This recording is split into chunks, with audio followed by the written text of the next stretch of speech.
Puji nama Tuhan, kita berjumpa kembali dalam renungan di kesempatan kali ini. Sebelum kita membaca merenungkan firman Tuhan, mari kita berdoa terlebih dahulu. Kami bersyukur ya Tuhan Yesus untuk kebaikan-Mu, untuk semua hal yang Tuhan hadirkan, Tuhan izinkan ada dalam kehidupan kami. Kami percaya, kami yakin apapun itu akan mendatangkan kebaikan bagi kami, dan apapun itu kami pasti mampu menyelesaikan, menghadapi, karena ada Tuhan yang menyertai kami. Kami bersyukur Tuhan untuk renungan di kesempatan kali ini. Roh Kudus yang akan pimpin, baik hamba-Mu juga anak-anak Tuhan yang akan mengikuti renungan dalam kesempatan kali ini. Kami bersyukur, dalam nama Tuhan Yesus Kristus kami berdoa, amin. Di nama Tuhan, kembali kita akan belajar tentang penyertaan Tuhan, masih dari tokoh Gideon. Kita belajar tentang penyertaan Tuhan dari tokoh Gideon. Yang pertama, kemarin kita sudah belajar bahwa penyertaan Tuhan kepada Gideon memulihkan kehidupan Gideon yang tadinya penakut jadi pemberani. Yang kedua, penyertaan Tuhan memampukan Gideon yang awalnya tidak yakin bahwa Gideon mampu melakukan tugas dari Tuhan, menyelamatkan umat Israel. Dengan penyertaan Tuhan, Gideon mampu menyelesaikan itu, menjalankan tugas tersebut. Yang ketiga, kita belajar dari kisah Gideon ini bahwa penyertaan Tuhan akan memenangkan. Penyertaan Tuhan memenangkan. Hakim-Hakim 6 ayat 16 dikatakan, berfirmanlah Tuhan kepadanya, tetapi akulah yang menyertai engkau, sebab itu engkau akan memukul kalah orang Midian itu sampai habis. Tuhan mengatakan bahwa Tuhan yang menyertai Gideon, oleh karena itu Gideon akan mengalahkan orang Midian, bahkan sampai habis. Jadi mengalahkan dengan mudah. Itu janji Tuhan, dan itu terjadi karena penyertaan Tuhan. Kalau kita baca dalam pasal 7 ayat 1 sampai 2, ketika Gideon mau melakukan perlawanan dan perang melawan orang Midian dan juga orang Amalek, di situ disebutkan bahwa ribuan orang Israel juga siap untuk mengikuti. Ya, mereka siap untuk bertempur bersama dan di bawah pimpinan Gideon. Tapi kalau kita baca di dalam pasal 7 ayat 1 sampai 2, Tuhan mengatakan bahwa jumlah itu terlalu banyak. Terlalu banyak orang-orang Israel yang bersemangat, yang ingin ikut bertempur bersama dengan Gideon melawan orang Amalek dan juga orang Midian. Tapi ketika Tuhan melihat umat Israel yang begitu banyak yang akan bertempur, Tuhan berkata kepada Gideon bahwa jumlah itu terlalu banyak.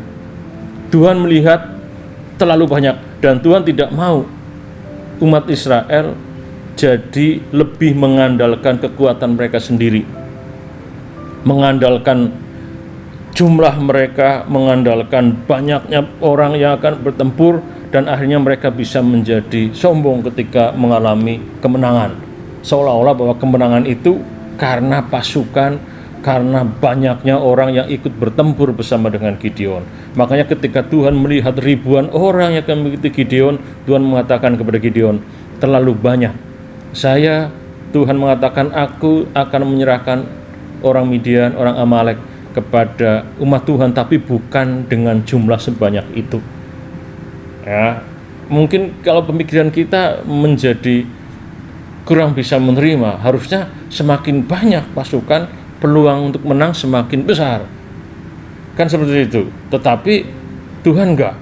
Padahal kalau kita baca lawannya, ya, koalisi antara orang Midian dan orang Amalek, kalau kita baca kisah ini secara lengkap, dikatakan bahwa jumlah mereka itu seperti belalang, bahkan unta mereka dikatakan seperti pasir di laut. Artinya jumlahnya tidak terhitung ketika koalisi dua bangsa ini, Midian dan Amalek. Itu kenapa bangsa Israel juga berpikir, kalau begitu kita harus memiliki kekuatan yang seimbang. Makanya ribuan orang juga ikut siap bertempur bersama dengan Gideon. Tapi Tuhan mengatakan jumlah itu terlalu banyak. Makanya Tuhan memutuskan untuk melakukan seleksi. Ya, siapa yang akan ikut bertempur bersama dengan Gideon. Kalau kita baca Seleksi yang tahapan yang pertama kalau kita baca ya yang ketiga pasal 7 dikatakan siapa yang takut, siapa gentar, siapa yang ragu pulang.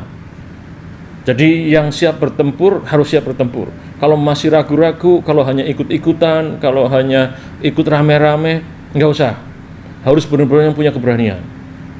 Akhirnya dikatakan 22.000 orang pulang. Bayangkan 22.000 orang disuruh pulang karena belum punya keyakinan, tidak berangkat dengan keberanian, dengan hati yang tetap, sehingga disuruh pulang. Mungkin hitung-hitungan secara logika manusia, kenapa 22.000 orang itu lumayan melawan pasukan yang begitu banyak, jumlahnya aja nggak sebanding, kenapa justru dikurangi 22.000 orang. Dan akhirnya Tuhan berbicara kepada Gideon, itu pun belum cukup, masih ada seleksi lagi.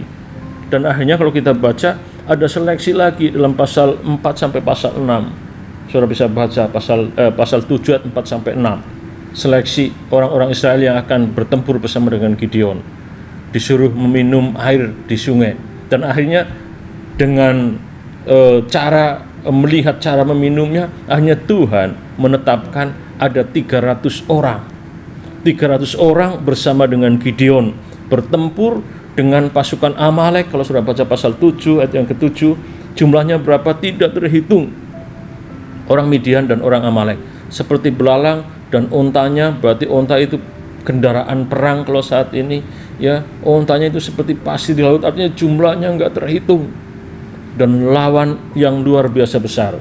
Tapi Tuhan memutuskan untuk melawan pasukan yang begitu besar. Gideon hanya diberi pasukan jumlahnya 300 orang. Tapi kalau kita baca pada akhirnya kemenangan itu menjadi milik Gideon dan 300 orang bersama. Kemenangan itu menjadi milik bangsa Israel. Dan kemenangan itu karena penyertaan Tuhan. Bukan karena jumlahnya yang banyak, bukan karena kekuatannya yang besar, bukan karena kemampuannya yang hebat. Tapi Gideon mampu memimpin bangsa Israel dan mengalahkan orang Midian, orang Amalek karena penyertaan Tuhan. Terbukti secara akal, secara hitung-hitungan nggak mungkin 300 orang dan plus Gideon bisa mengalahkan tentara yang jumlahnya nggak terhitung. Pasukannya tidak terhitung, nggak masuk akal. Tapi karena penyertaan Tuhan, maka kemenangan itu menjadi milik Gideon dan bangsa Israel. Jadi kunci dari kemenangan Gideon, bangsa Israel, dan saya meyakini kunci dari kemenangan kita semuanya sebagai umat Tuhan adalah penyertaan Tuhan. Jadi penyertaan Tuhan akan memenangkan kita.